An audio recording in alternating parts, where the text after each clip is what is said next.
Hey everyone, and welcome back to my channel. This is Coffee with Katie. I have my Berlin Been There mug. Well, You Are Here mug, I think it is actually. It's got a Berlin bear on it. The TV tower, graffiti, the Berlin Wall, Brandenburg Gate, so many things. I love it. Well, I have a tattoo appointment in an hour, so I gotta go through this quickly. Today's video is going to be a book tag. This is one that I prepared to do, I guess, a while ago, but just never got around to, and so now's a good time because I am limited on time today. So this is I think book recommendation book tag is I think what it was kind of called when I saw it. The first question is a book that you tell people is your favorite. And whenever somebody asks me what my favorite book was, I think it took me a long time to kind of narrow it down to having a favorite book, but as soon as I read this book, I knew. And that is Vicious by V.E. Schwab. This book is my favorite because there are a lot of morally great characters in this world. I've also been into superheroes for a very long time. Like, since I can remember, I've really loved superheroes and Marvel movies and all of that stuff. There's people that have extraordinary abilities, and in this world they're called like extraordinaries kind of a thing, and it's kind of like X-Men, so it's like our world, but then there's these people that have abilities, but usually the people that have abilities are seen as dangerous and they kind of hide it, or they are like arrested, kind of like it's not really a thing you want to have necessarily, but it does exist. But there's these two university students, and in the beginning of the book, they're best friends. You know that they're enemies as well at the beginning of the book because it's a split timeline and it kind of goes back and forth and tells you how the story unraveled. But they're best friends and they become enemies later, and it's kind of telling you the story of why. And one of the things is that they are trying to figure out how you can give someone these special abilities. And it's very interesting. I really liked a lot of the morally, like I said, the morally great characters, but also a lot of the questions of like, who is wrong and who is right, and how that can become very muddled and gray as well. And I just liked the dialogue in the book. I liked that no one is really the hero, but then there's also the idea of if they are the hero, then I guess I'm the villain kind of a situation. And it was very interesting, very intriguing. I could not put the book down. I think I finished it in 5 days physically reading, which is pretty big for me. When I'm reading physically, it usually takes me a long time to read something. If I'm listening to an audiobook, it's a much shorter time, but for this one, it was like I could not stop. I was so excited to read it every day.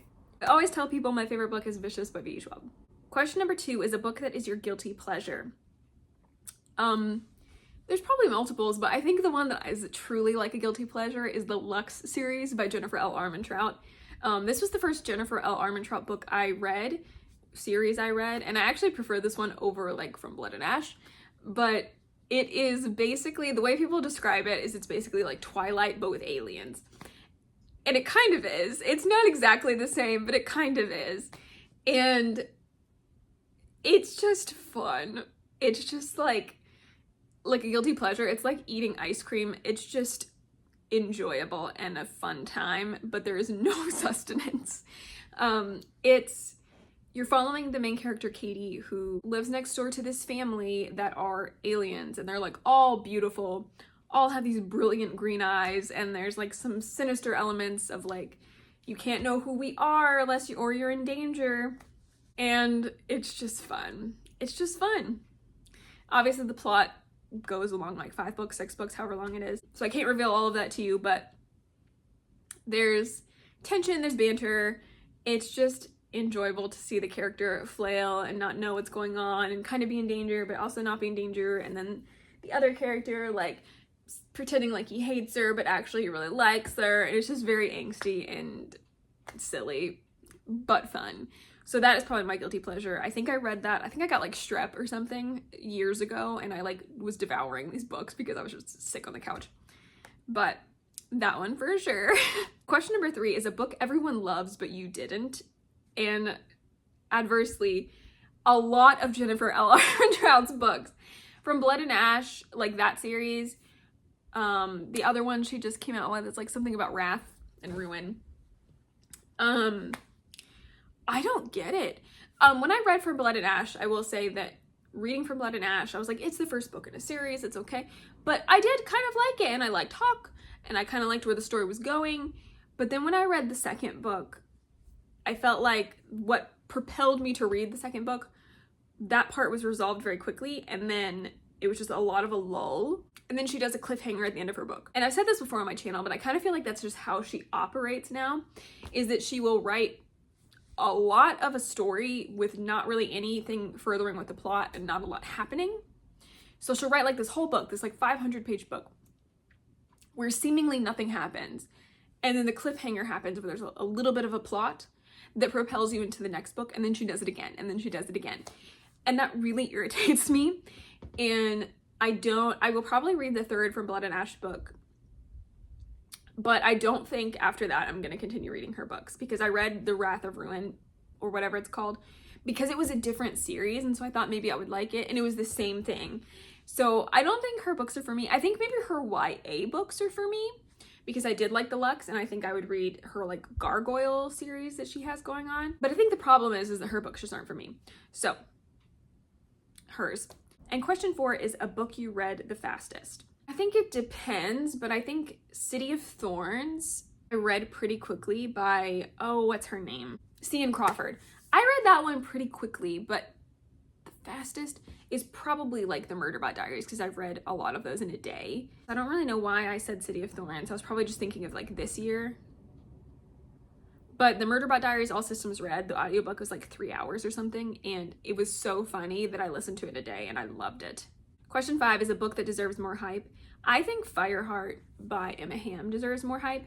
It's a book about a half-elf, half-human who is stuck in a rebellion for an evil king that doesn't like magical creatures and the other magical creatures like the elves, the dwarves, etc. And they're trying to take down this evil king because he's evil, and he has a dragon bodyguard, and she gets entered into this competition to basically become the king's bride if he chooses her. And she has to get past this dragon bodyguard, and the dragons in this world, they are dragons, but they can shift into a human form. And they kind of start forming this friendship, this bond, possibly something more. But there are the underlying plots of like the political stuff and the king. And I think that book deserves more hype. I think it's really interesting. Question 6 is a book that is becoming a movie or TV show. I don't really know what this question is asking, but Fourth Wing is becoming a TV show, which I will really enjoy watching, I hope, but that's not going to be for a while. I will say A Good Girl's Guide to Murder just came out on Netflix, and I am very excited about that because I really liked that book, at least the first one. So maybe that one.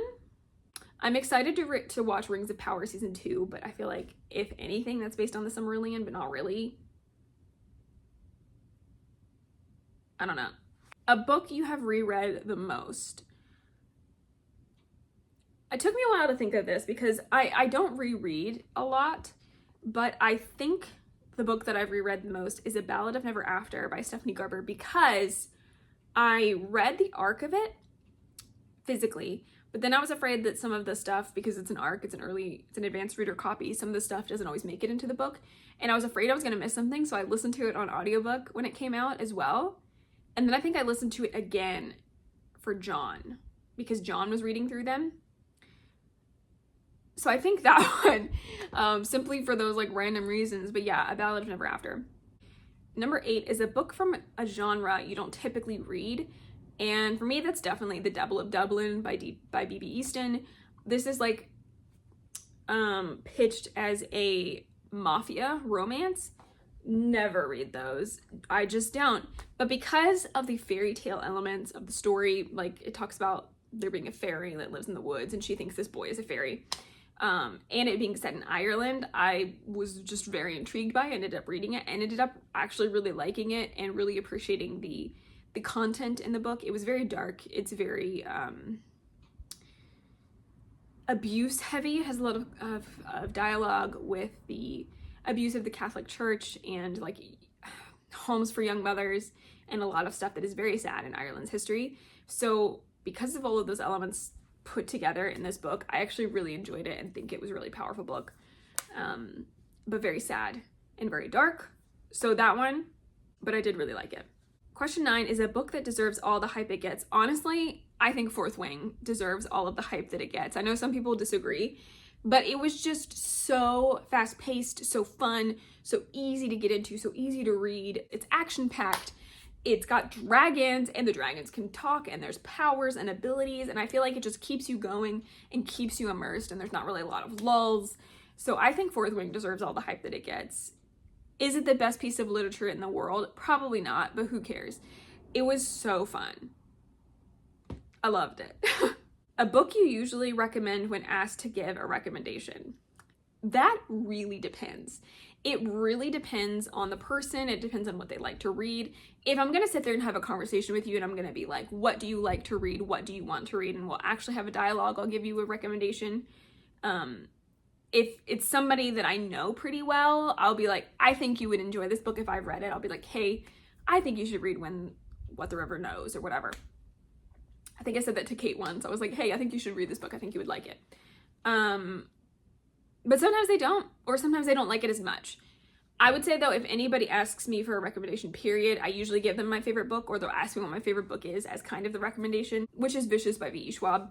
But it depends. It depends on the kind of relationship we have. It depends on what you like to read, because if you don't like to read fantasy, that's a lot of what I read. So I'm not going to recommend that to you, you know? Like, my mom hates fantasy. She does not want to read it. She doesn't like that stuff. She likes historical. She likes maybe contemporary, but mostly historical. But even the historical ones, I don't think she likes the ones that I like. So it's just hard to recommend for some people because it depends. But in general, Vicious by V.E. Schwab, or I give you a more personalized recommendation. I think I recommend Caraval a lot just because it's YA and easy fantasy. Question 11, a book that has your favorite character or characters. I have a lot of favorite characters. Vicious by V.E. Schwab. I love Victor Vale. He is my ride or die. A Court of Mist and Fury I really enjoy because we get Asriel. We get him in the other book too, but that's when you're first introduced to Asriel, and I love Asriel. I'm one of the people that loves Asriel, and a lot of people don't understand that, but I really love him. He's quiet and dangerous and amazing and damaged. Fourth Wing, Liam Mari. I love Liam. He's the best character in the whole book. You can't tell me otherwise. Oh, and Tairn, obviously, the dragon. Oh, I love Tairn as a character. The dragon character he is. And Legendary, I love the character Legend. And I actually really enjoy Jax, especially in that one. I think this is where the Fates come in. I can't remember if the Fates completely come in Legendary or if they come in Finale. But I also really enjoyed Poison. Those are probably the characters that were my fave. Tella and Scarlet were great, but Legend and Jax were very enjoyable in those books. Question 12 is a book you wish you could live in. So this one is hard because there's ones that are like just so fun and whimsical and amazing, but you know you'd probably die immediately. And there's other ones that are just like, this would be fun. I don't know. I think I'd probably have trouble living in either of these worlds, but I think I would like to live in Fourth Wing because I would have to join the military and go to Basgiath, which would be rough. But I would want to ride a dragon. So like if I could ride a dragon, that's what I want to do. So preferably in a world like that where I could ride a dragon. But also maybe Caraval, because the world itself is kind of magical, but it's not super magical unless you're on Valinda with the Fates like Unleashed or the Magnificent North. Again, some magic, but not a lot of it was dangerous from what I could tell there, except for the vampires. The tricky part would be like, because it'd be really cool to go to Caraval and experience that magic.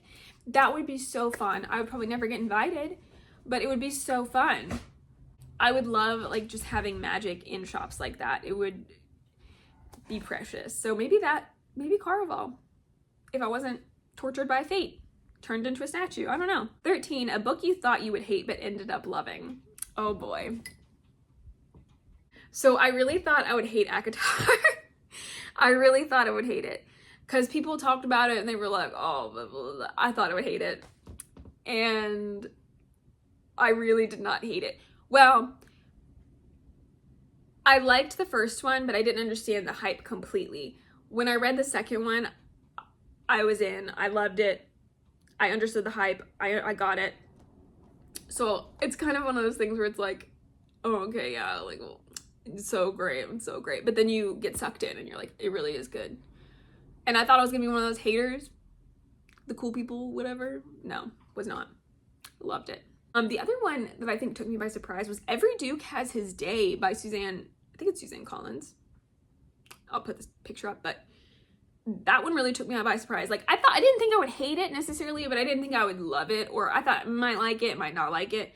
I really liked it, so that one really caught me off guard. It's about two people that lose their poodles and they try to reunite them. It's kind of like 101 Dalmatians, and they're like trying to find out who kidnapped the dogs, and they kind of fall for each other. It was really cute. I really liked it, actually. Question 14, a book that made you cry. I don't really cry while reading. If I do, it's because something is happening to the characters that really relates to me personally in real life. It's not because I feel for the characters. It's not because it pulled this emotion out of me and it's so beautiful. It's like because I'm going through something and it made me cry. That being said, when I read The Devil of Dublin and I got to the author's note and she talked about her grandmother, or I think it was her grandmother, and her being in a home of young mothers and the abuse she endured and finding her child later in life, and talking about the abuse of the Catholic Church in Ireland and how a lot of steps have been made with feminism and stuff in Ireland, tears were welling up in my eyeballs and I couldn't control it, because feminism and like women's rights, equality, autonomy is very important to me, and all of that just like coming up in that way was very emotional for me, and I teared up. So you should read that book and you should read the author's note. And the last question, question 15, a book that you wish you could read for the first time. A book you wish you could read again for the first time, I guess.